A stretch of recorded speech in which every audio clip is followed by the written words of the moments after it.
this is Comic Uno episode 73, and this is a show where I review all the comics I read this week in one show. So let's go start. We go worst pick of the week to best pick of the week, and we have 25 comics this week, so another big haul. So let's get started. Number 25 is Super Secret Crisis War, issue 6. Thank God this is over, because I did not like Super Secret Crisis War at all. As I've been saying in my previous Comic Uno episodes, I just feel like this series had so much potential, and it just lost it. I was just really bored with this series. I mean, even though it's a kid book, it kind of felt too kiddie. A lot of the people reading this are people my age, people that grew up with these characters. So it's weird that they made it so kiddie that by the end I was just happy that it was over. I didn't really care who was teaming up with who. I was just happy that they were home and that we probably get, you know, hopefully, you know, Powerpuff Girls come back. They have this other team up book. We'll see where that goes. I'll try to get the first issue and maybe it's better than this. But they just lost a lot of potential. I didn't like the overall story of how the villains teamed up. I just didn't like it that much. And yeah, so overall I think it was more of the actual story arc that I didn't like. Not team up, you know, people teaming up is cool, but could have been more. So I gave this 2 stars, and that was my worst pick of the week, and I'm just glad it's over. Alright, so let's move on to number 24, which is, one of them fell, okay, which is Harley Quinn, issue 12. I'm dropping Harley Quinn. I know it took a while, but I'm dropping it. I thought the Power Girl issue would be a bit better because Amanda Connor, she wrote a really great Power Girl run. But this is just, there are some good gags here and there, like when one of the kings of this other universe ate his wife and they had an open marriage. I thought that was pretty funny. And then, you know, they were trying to make fun of Thanos by having this guy named Manos try to eat worlds. So that was there, making fun of Marvel, of course.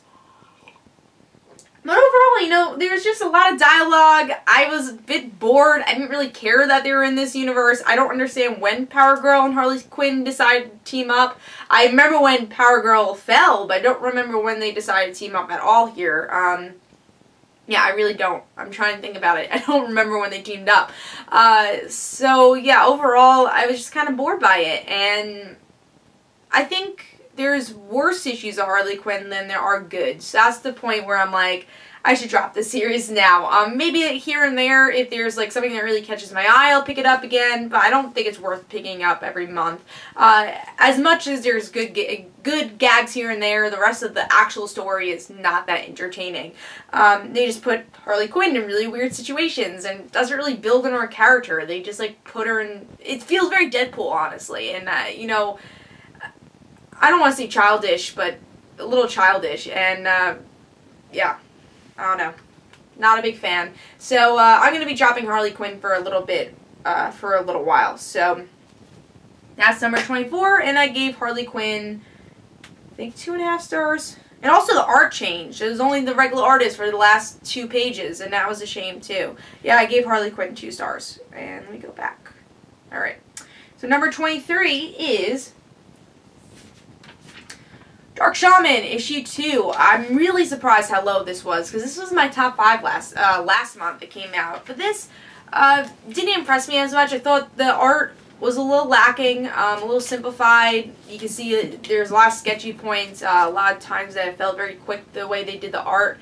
So artwork didn't really impress me. And then the regular story felt, with the first issue what I liked about it is that you really dug deep into the main character. But now the main character is pretty possessed, and, you know, she doesn't even know what's going on, and her friends are dying left and right. And, you know, I like that aspect, but I think we've seen this with Zenoscope a lot. And even though they're doing the African, Native American lore, it just feels pretty repetitive. And that's the one thing I didn't really love about the issue. Even though it's pretty haunting, I want to get more into these characters, and they just kind of feel like victims and a bit cliche in a way. So, as much as I liked issue 1, I thought issue 2 was very lacking. But I will continue the mini-series, and hopefully it gets better with issue 3 and 4.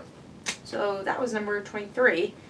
So, let's move on to number 22, which is Axis, issue 6. I'm done. This is another book I will be dropping, is Axis. Even though there's only 3 issues left, I really don't like it. Nothing really progresses here. There's maybe a good moment between Superior Iron Man and Matt. It's the only moment I really enjoyed. Also, the artwork's pretty good. I will give it that. That's one thing I've been saying about Axis, is the artwork works really well for the series. Sometimes it's rare to get a good artist for these big event series, because, you know, it comes out weekly. So with Axis, the one thing I don't like, and I'm still continuing not to like, is that everyone's out of character. I know it's because of the spell, but I feel like no one has motives. And when heroes team up with villains, it doesn't work because they're not actually doing it. It's all a spell. Like, they're not doing it out of their own motive. And I don't know how this is going to affect the Marvel Universe if they're all under a spell. It just doesn't really attract me as an event if there's no real character motive. And again, it just feels like cash grab in a way. It's like, oh, well, let's just make villain heroes. Okay, let's do it. Very cash grabby to me. And also, I don't get why Apocalypse is still a villain if he's an inverted hero. Should he be a hero? I don't know. Maybe Apocalypse became a good guy, and I didn't know it, and now he's a villain again. I don't get that. So is that a loophole? He is an inverted villain though, because he's in the inverted list, so he should be a good guy, but he's a bad guy, even though he's originally a bad guy. All right, so that's Axis logic for the week. So yeah, I will be dropping Axis. I gave Axis 2.5 stars. I'm still not liking it. So number 21 is Teen Titans issue 4. I think another disappointing issue. Usually Teen Titans is a bit higher. It's more towards the middle of the list because I think this series has been a big improvement from what we got from Lobdell's series, but this issue is very much lacking. I was pretty bored with it. Didn't care about this robotic villain, and what I want with Teen Titans is the Teen Titans. If I wanted a Red Robin book of the New 52, I would want a Red Robin book. And with this, yes, you do get to see that Wonder Girl, you know, bunker, they're all, you know, walking home, but it's mostly Red Robin only doing stuff. So if I want to see them doing stuff together, you know, I like when team books do stuff apart because then you get more character development, but I haven't seen them do anything together since the first issue, and that's, you know, that's pretty bad for the Teen Titans. And everyone's out of character. Red Robin, in the end, decides to team up with Star Lab without actually axing his team. And Tim Drake, I feel like, would never do that, because he's smart enough. He's like, I don't know these people. Why would I team up with Star Lab? And by the end, you don't really see the agreement, but he ends up teaming up because they have better equipment. Doesn't, you know, Tim know Batman? Don't they have money? I mean, like, why does he have to team up with Star Lab? I don't really get it. Also, the art was very sketchy. I think it's been better in the past. The coloring is great. I love the bright colors, but some of the shading into the face just wasn't great. So I thought it was a bit sketchy, the artwork. So yeah, this issue didn't impress me as much as the other ones. I'll still be picking up Teen Titans, seeing where it goes, but I wasn't really totally impressed. Only thing I really enjoyed with this was Wonder Girl meeting her mom, because it's nice to see Cassie's mom again. Don't think we've seen her in the New 52. It doesn't seem like she's in character either, but we'll see. But yeah, that's the only thing I really enjoyed. So 2.5 stars for Teen Titans. Alright, I think we're up to number 20 now.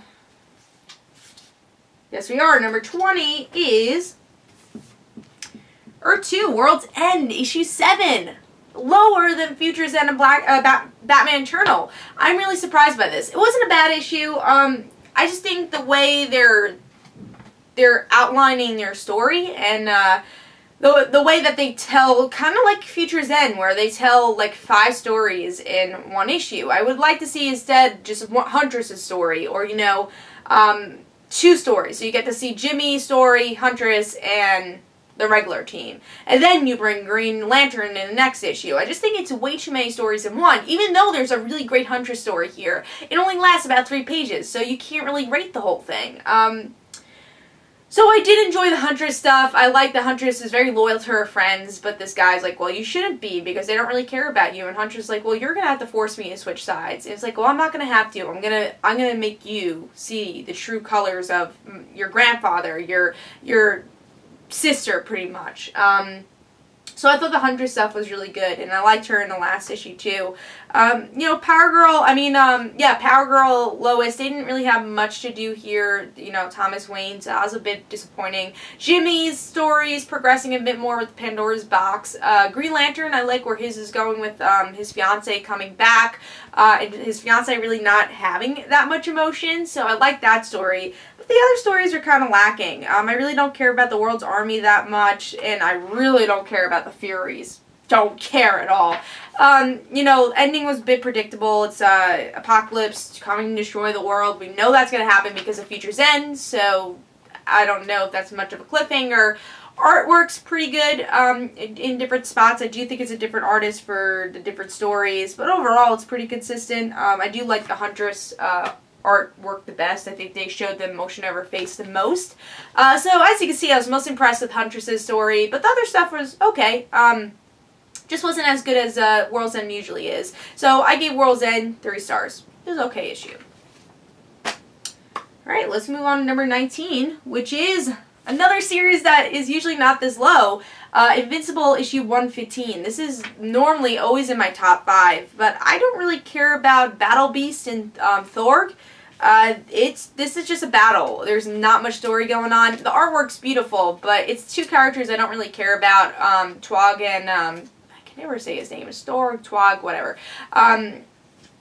And Battle Beast, and they just fight each other, and it's not really much of progression to Invincible. It's just a progression for those characters. Again, characters I just don't care about. But artwork is really beautiful, and that's what boosted up the rating for me for this issue. And also, the series was delayed for a month. The last issue came out, not September, I want to say, maybe it was September. I think it was September the last issue came out. So it's been a while since Invincible came out, and then to have this issue is just like, oh, I expected a bit more. So hopefully next issue will be a bit better, more about our main characters, which I like those stories a bit more. So I gave Invincible issue 115 3 stars. Now we're up to number 18, which is Weapon X Program, issue 2. Not a bad issue. I think the reason that this went down for me is that the artwork's not really that great. There's not a lot of detail here. I don't know if I can really put my finger on it, but I think it's just not much detail. It's just okay art. It's average art. But the story's interesting. We get to see that, you know, we don't know much about these people, and we're starting to learn more, but it's little nuggets that we're learning about these new characters. And that this main guy, let me find his name, Sharp, he's like remembering Wolverine stuff. I don't think he's Wolverine. I think he's just like has Wolverine's memories, and he better not turn into Wolverine. I don't want to see that, but characters are pretty interesting. Neuro, he's evil, it looks like, or at least he didn't have a great past. So it'll be really cool to learn more about these characters. Again, I think the flaw of this issue and why it's a bit lower is the artwork. It's not that great. But the story is intriguing me. I'm interested to see where Weapon X goes. So I give Weapon X 3 stars. Alright, so let's move on to number 17, I think. Yes, we are up to number 17, which is Wonder Woman, issue 36. A series that I was a little disappointed was so low. With Wonder Woman, I'm not a huge Wonder Woman fan. I've never really read her solo series that often.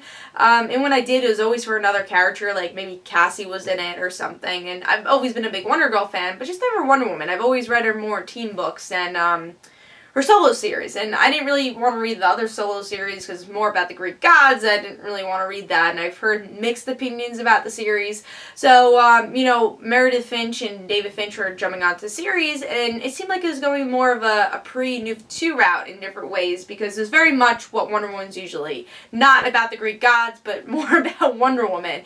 I like this issue because it is more of a recap of what's going on in the New 52, how Wonder Woman feels to be this god of war, and she doesn't actually feel like the god of war. She feels a bit overwhelmed, and by the end of the issue you see that her mother dies. Now the reason the issue's a bit lower is because the artwork's a bit dark. I like David Finch's artwork, but here and there I do the sketches of the face, especially the guy's face here, is just, you know, I don't love the dark shading. It's just not my personal preference. So artwork for me is not what I love, but Story's pretty good, but it's mostly set up here. I do like the issue. I thought the cliffhanger was good, but I think you have to be a hardcore Wonder Woman fan to enjoy this as much. I think hardcore Wonder Woman fans will enjoy this. But for me, it was good. I liked it, but it didn't blow my mind. So I'm going to give Wonder Woman 3 stars, but I'll definitely get the next issue to see where this goes. Alright, so let's move on to number 16, which is Injustice Gods Among Us, issue 4. Another series that is a bit lower than usual. With this issue, I enjoyed it. I didn't like that they changed the artwork for the second story. I wasn't totally impressed with the artwork for the second story. Very thin-lined, which I'm not a big fan of. But I love the artwork for the first story, which I wish they stayed a little bit more consistent with. But this issue, very magic-based, so that's why it's a bit lower than usual, but still a good issue. We get to see that Constantine tries to steal Superman. It doesn't go well, and one of my favorite scenes of this actually was Shazam teams up, tries to save Superman, and Constantine says, "This is not a good guy." And Shazam, like, is kind of naive at the point and says, "Wait, Superman, you're a good guy. You're Superman." So I like the way Shazam says that, because he's really just following Superman because he's Superman. Yeah, so I mean, it's a good issue to see, you know, Raven try to escape, go to Superman, and Constantine captures Superman for a moment. And Superman's probably going to kill Constantine. So we'll see how that goes. But it was a good issue. I liked it. But I just thought last issue was a bit better. So 3.5 stars for me for Injustice Gods Among Us. Alright, number 15, a lot higher than usual, Future Zen issue 29. I really enjoyed this issue. I think why it's a bit lower is because art is okay. I like the artwork, but it could be a bit better. It's always consistent, but it's okay artwork. It's a bit stiff, I would say, the artwork, but yeah, like here's a good example of that. But you know, it's not bad artwork. But with this issue, I did enjoy a lot. It's we get to see that Cal's girlfriend, which is Tim's girlfriend, she gets trapped in this transporter. There's a nuts professor trying to destroy superheroes, and Tim and Ronnie are too late. They create this big fusion of the transporter, and it just goes amok. So now we get to see that that Tim's girlfriend is now the new Firestorm, connected to Jason, and Ronnie dies, so that was pretty crazy. But Ronnie dies in a way that he's a hero again, and Tim's like, "What happened to my girlfriend? What happened to her?" And she's the new Firestorm, and she can't believe it. So I loved how she reacted to it, and I guessed it. I told you guys she was going to be the new Firestorm a couple weeks ago. I guessed it. I'm happy I did. I was waiting for this moment. I think it'll make her character even more interesting, and maybe have her understand Tim and his hero ways and why he had to lie. You know, now she's in his shoes. And will Tim find out, and what will happen when Tim finds out? So I thought this was a really good issue, A, because there was only one story. It was so good because there was only one story. It wasn't jumping to 50 Sue, Batman Beyond. It concentrated on one story, and I thought it was just a better layout. And it seems like next issue it'll go back to the same layout, but it was a good breather from what we usually get. So I gave Future Zen 3.5 stars. I really did enjoy this issue more than I usually do, and this series more than I usually do. Alright, so let's move on to number 14, which is Spider-Woman, issue 1. Not a bad issue. I like this issue because it's cool to see Spider-Woman back in action, see Jessica Drew back in action. It's a good tie-in to what happened in Amazing Spider-Man issue 10. It's a good connection. You see that Silk wants to go her own way, and Jessica Drew is trying to help her. Now, why it's kind of lower than I would expect. Facial expressions, you know, I don't think Greg Land's a horrible artist. I just think his facial expressions are really bad. Kind of takes you out of the book. He just does the same ones, either a big giant smile or like not great facial expressions. So I would like to see better facial expressions with that. But story-wise, it was okay. You know, what I said in my in-depth review, I still stand to. I think this would be better if this series was launched a couple of months ago before Spider-Verse, because Hopeless is one of the first writers to handle Jessica Drew in a solo series in like a decade. Brian Michael Bendis has been handling Spider-Woman for such a long time, and it's kind of weird to see another writer take on the character and just jump right into Spider-Verse and not really get to see much of Jessica. If you don't know much about Jessica, you're not going to learn more about her here. I think it's, again, really weird to jump into all these other characters before you learn who Jessica is. I know who Jessica is, but people picking this up as issue 1 don't know who Jessica is. I mean, she's a pretty popular character, but at the same time, you know, I don't think a lot of people do know. I mean, I would say, you know, people are less into comic books really don't know who Jessica is. So I don't think this was a great start for the series, but it was a good tie-in to Spider-Verse, and we'll see where it goes. Overall, I thought it was an okay issue. I gave it 3.5 stars. Alright, let's move on to number 13, which is Amazing Spider-Man, issue 10. A bit lower than I want this series to be. I like that we're seeing all the Spider people come together. That's awesome. We get to see a bit of a Superior Spider-Man and Amazing Spider-Man interaction, which is great because that's something that we all want after reading 30 issues of Superior Spider-Man. You want to see how Peter would interact with Doc Ock. It's pretty much what you predict. Doc Ock thinks he's superior than Peter Parker, so he's like, well, I'm going to run this crew, and Peter, I'm going to do what I want. And that's how the issue ends. Now, why I gave this issue a bit lower than I wanted to is because I think it's a bit too cluttered. You know, big fear of Spider-Verse is there too many Spider people? And I say, yeah, there is. You don't really hear anyone's voice here.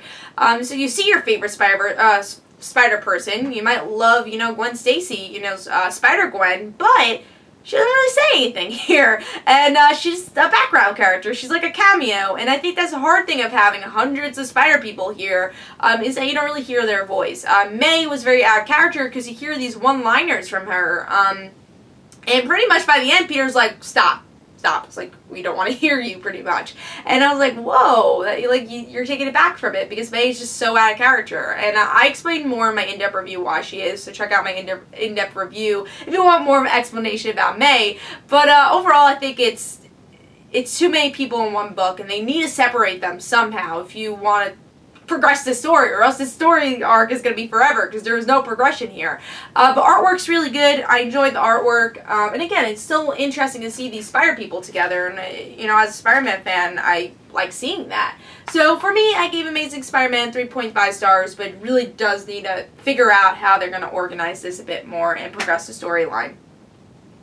Alright, so we are up to number 12, which is Fantastic Four, issue 13. Not a bad issue. I think this is definitely more of a build-up issue where we get to see that the Thing, he gets breaks out of jail with the help of the FF team members, which is great to see the FF team again, especially since that series got canceled pretty quickly. And now it's the 3 of the Fantastic Four members: Sue, the Thing, you know, Ben, and Johnny, want to try to recreate the team, and somehow Sue got a haircut between those 2 scenes. So Sue has a regular haircut here. She cuts her hair again in the next scene when she has her blue suit. Don't know when that happened. She ran to the hair salon, but overall, I like this issue. I thought the artwork is great for it. They're back in blue. They're going back to what these characters are all about, to try to save Reed and the kids. It was cool to see the FF team, but it's mostly a build-up issue. You know, nothing too shocking happened here, but it's still a good build-up issue. So for me, I gave Fantastic Four issue 13 3.5 stars. Right now we're up to number 11, which is Supergirl, issue 36. I really enjoyed this. You know, I wasn't really expecting much from it because I really do not like the New 52 Supergirl at all, but the reason I gave this issue a try is it was a new creative team. I was like, alright, let me give it a try. She's going to this space academy. Might be interesting. And I love the first scene here. We get to see that Supergirl is trying to be a human being. She's not angry anymore, and she wants to embrace Earth. And I think that's what Supergirl was always about. She always wanted to embrace Earth, you know, mostly. She's always wanted to embrace Earth and be the best hero she could be without kind of living in her cousin's shadow. And here, that exactly happens. And I think this first scene was brilliant. And then we get to school. She gets zapped to this random school. So it's upsetting that she's getting so used to Earth, and then they bring her to space again. I didn't love the supporting characters yet. Hopefully we'll learn more about them and learn more about this academy to get interested. I think that was the weaker part of this issue, but the artwork was great. We get to see Connor in the end, which I don't know what's going on with Superboy right now because I haven't read the Superman titles in a while. So if you want to explain what happened to Superboy and why that's, you know, important, you could definitely tell me. At the last time I read the Superboy related issue, I saw John L. still existed, so really don't know what point they are with Superboy. But overall, really enjoyed this issue, and I'm looking forward to seeing what this creative team can do with this character. So I gave Supergirl issue 36 4 stars. Alright, so now we're up to number, I think we're up to 10. We are up to number 10. So number 10 is Elektra, issue 8. It's sad this series is going to be over soon. I think it's going to be over February. So we got a little time left, but it's upsetting to see that it's over. I think we're getting towards the last arc now. So with this issue, the old artist is back. I'm very happy to see that because I know some people weren't a fan of it, but I really do like this artwork. It really brought me to the series, except this one random page, which is a different artist. But all the other pages was really great. I know some people weren't a fan of it, but I think the abstract art works really well with this series. And this issue is really solid. I like it. We get to see that Elektra goes face to face with Bullseye, and she's going to end up teaming with S.H.I.E.L.D. because the Hand steals Bullseye, and Elektra wants to help S.H.I.E.L.D. to try to destroy the Hand, and she's like, I'll do that for free. So I like this issue because obviously we know Bullseye killed Elektra, so Elektra definitely has a grudge against Bullseye. But she doesn't really fight because she has a grudge with Bullseye. She obviously wants to kill him, but it's also for different reasons. She doesn't want him to be trapped there. She wants to torture him in his own way. But it wasn't directly saying, I have to kill him, I have to kill him. So it's interesting to see that, and I like that S.H.I.E.L.D. didn't treat Elektra as a villain, but more as a hero. It's like, hey, if you kill somebody here, you're gonna get arrested, but you haven't yet, so let us help you. And Elektra kind of is okay with that. So it'll be interesting to see her team up with the heroes for a little while, to team up with S.H.I.E.L.D.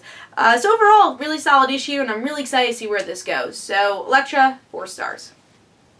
Number 9 is Uncanny X-Men, issue 28. A really good issue too. We get to see Scott really go into the mind of this new mutant, and I've been really enjoying Uncanny X-Men. There is a point where I dropped the series, but since the New Testament of Charles Xavier, I think this series, or the Last Testament of Charles Xavier, I think the series has improved tenfold. It's becoming a real Brian Michael Bendis series again, and the artwork has improved a lot too. That's another reason I've been picking it up.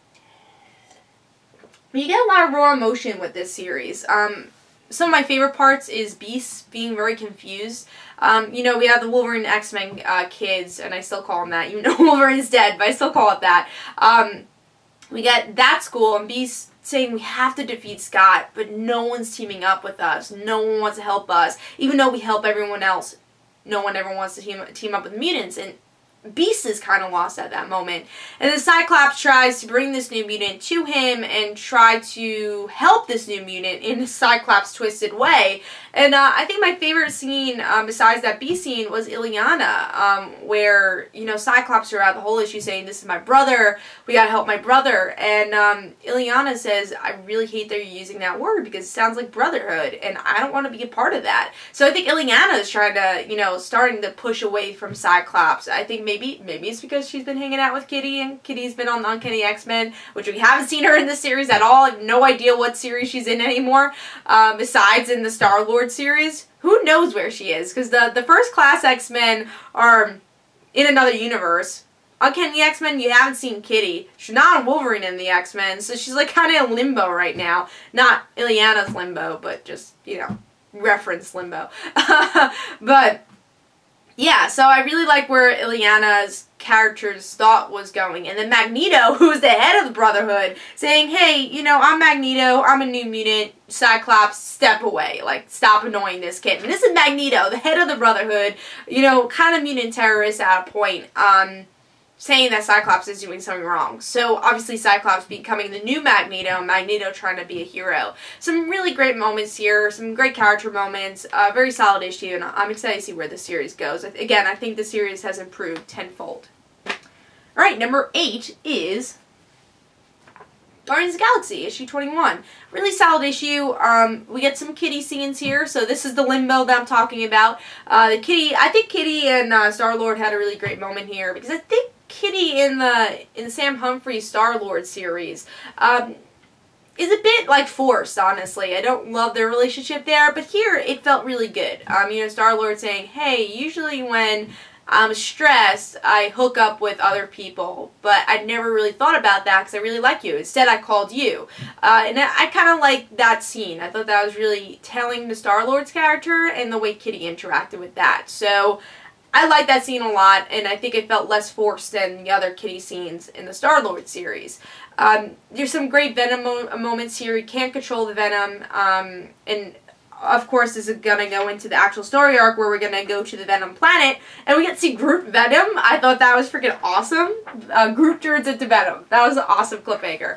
Artwork's really good. I like that's more of a cartoony version. I think it works for Guardians of the Galaxy. But overall, really loved Venom here. We get to see that Flash loses the Venom, so he's, you know, his normal self. He can't walk, and he's okay with it. Usually he's not, but he's like, I just want to go home and then get the Venom. So they're trying to go home, and you know, now that Groot's Venom, they're gonna run into some problems. But really good issue. You get a really good Gamora / Venom fight.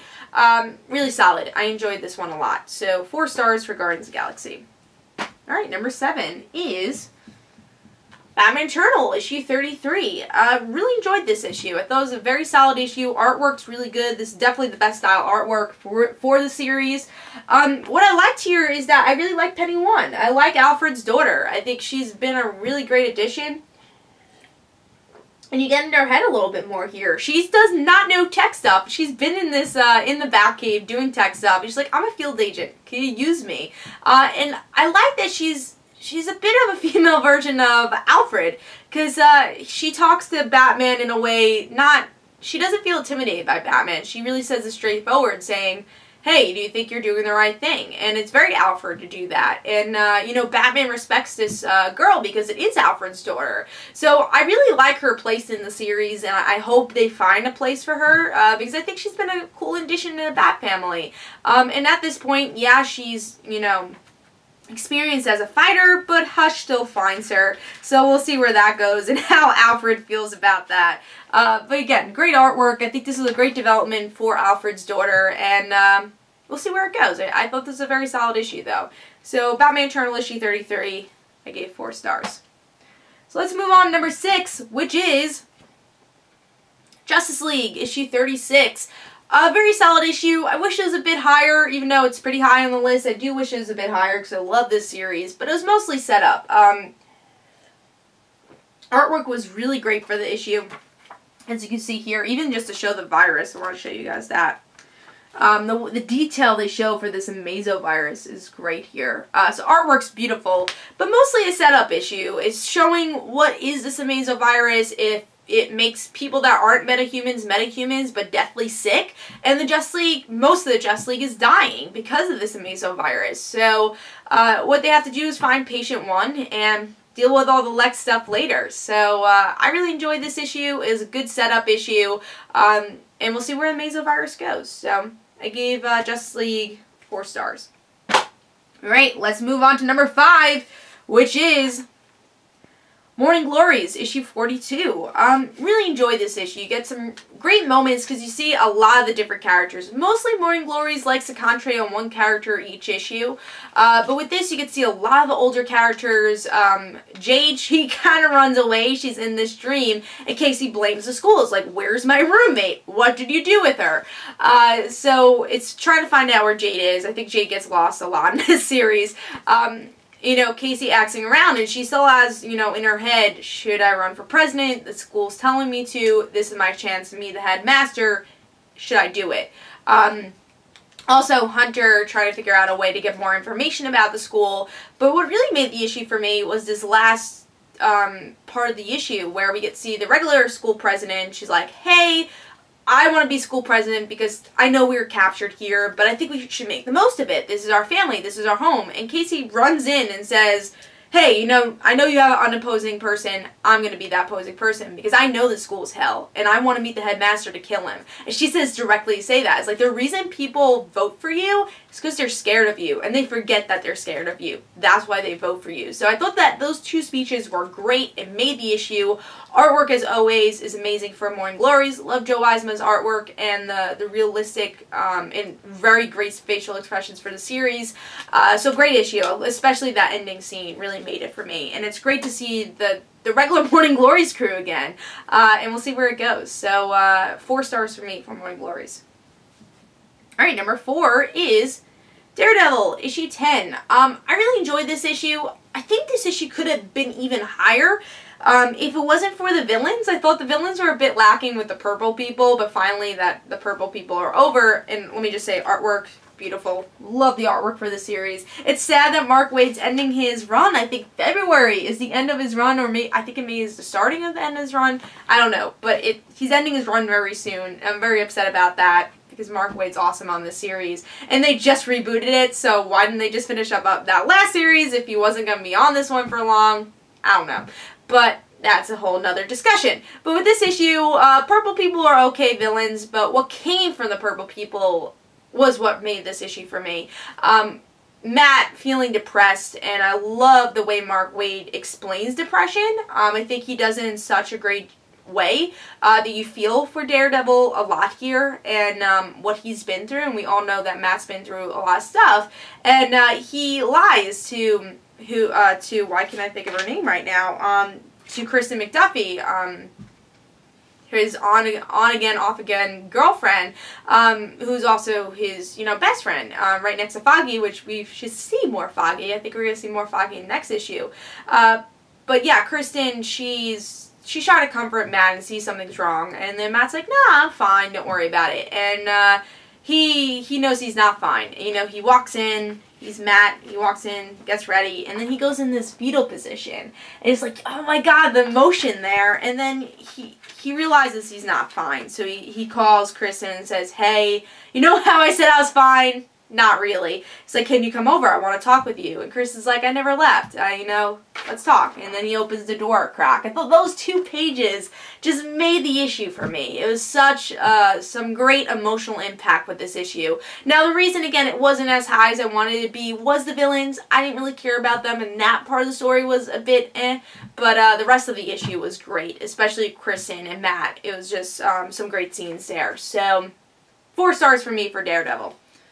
Now is number 4, so let's move on to number 3, which is Grimm Fairy Tales, issue 104. Really good issue. We learn more about, I think it's the nymph. That's what they call her. The underwater people, they're kind of like mermaids, not really.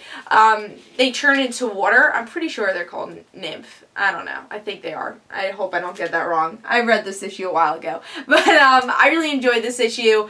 We learn more about one of the new students that is this underwater creature, and she doesn't really know much about her past. She's always tried to run away from it, and now her friends are kidnapped, and Wolf is in that universe still, and she's upset. She's like, oh my, this is our boyfriend. She doesn't know what to do. She's gonna have to save him, and this is a 2-part story, but you learn more about this character. Someone that just seems like a nobody, someone you wouldn't like, kind of like the bratty girl.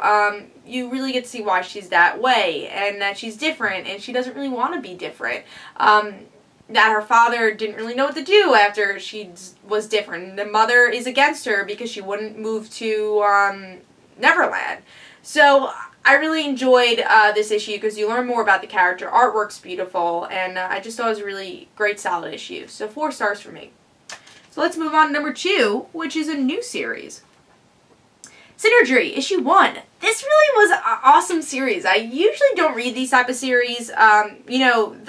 The premise kind of seemed out there, but I was like, you know what, I might enjoy this. So I gave it a try. It's by one of the creators of Powers, who's the artist of Powers.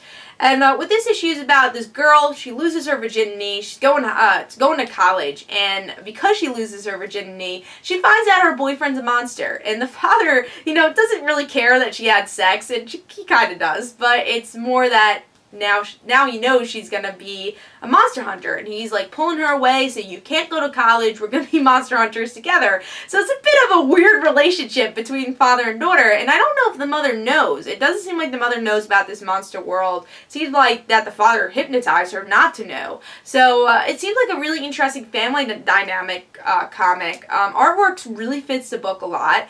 The boyfriend being evil, I mean, it was just a really fun, quirky book that really surprised me. So Sinergy was an awesome read, and I'm excited to buy issue 2. So I gave Sinergy issue 1 4.5 stars. And that was number 2. So what was number 1?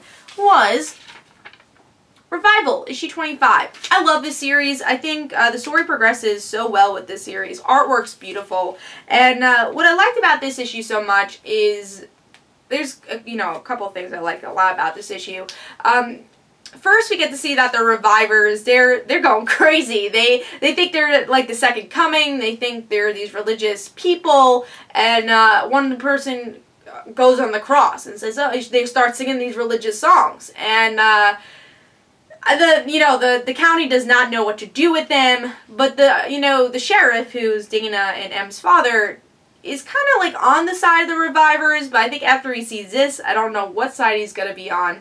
And then you have Dana's story, who has this newfound relationship with the person she works with, her partner, and he lies to her, and it's more about the Revivers, or at least doesn't tell her stuff about Revivers. And why didn't you tell me about this place, she says. And now she's angry at him. So you get to see her happy at the beginning of this issue, but now she's a bit angry at him.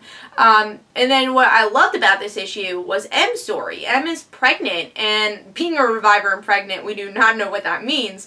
And she goes to the one person she feels she could trust about this stuff, and that's her old teacher, who's now a reporter. And I love the way M reacts to all this. M is just like in fetal position, so much a Reviver. She's a much different person now. And she doesn't know what she's going to do with the baby, because like, what will the baby be? What's going on here? She at least wants to talk to her boyfriend, who's in this Reviver prison right now. And the help is a character we've seen in like the first arc, which is Blaine. Blaine is the character that's supposedly supposed to help, and Martha goes crazy because Blaine tried to kill her, even though she's already dead, but she tried to kill everybody, and even though she'd come back, she's a little bit angry at him. So she's like, why did you bring him here? And he's kind of like, an asshole. So I do wonder why the reporter brought him there. But I just really enjoyed M's story. And why I enjoy M's story the most here, again, it's just that pure emotion here. And also, how's the father going to react to all this? The reason that Dana and the father really don't have a great relationship is because she was a teen mom. And that's why he was always a little bit closer to M. Now that I guess she's a teen, M's a teen mom also, how's the father going to react to this? And how's he's going to react to her being a Reviver? It's questions I'm definitely excited for the comic to hopefully answer, and I think we're going to get closer to that. So great issue, some great emotional beats here, and just great progression to the series. So that was my pick of the week. Hope you guys enjoyed. Please tell me in the comments below what was your pick of the week, your worst pick of the week. Tell me all in the comments below. Don't forget to follow me on Twitter for Comic and the Right Situations. Don't forget to like my Facebook page. Also, description below, there's links for my comic book, Like Father, Like Daughter. And don't forget to like my Facebook page for Like Father, Like Daughter also. And I'll see you guys later. Bye.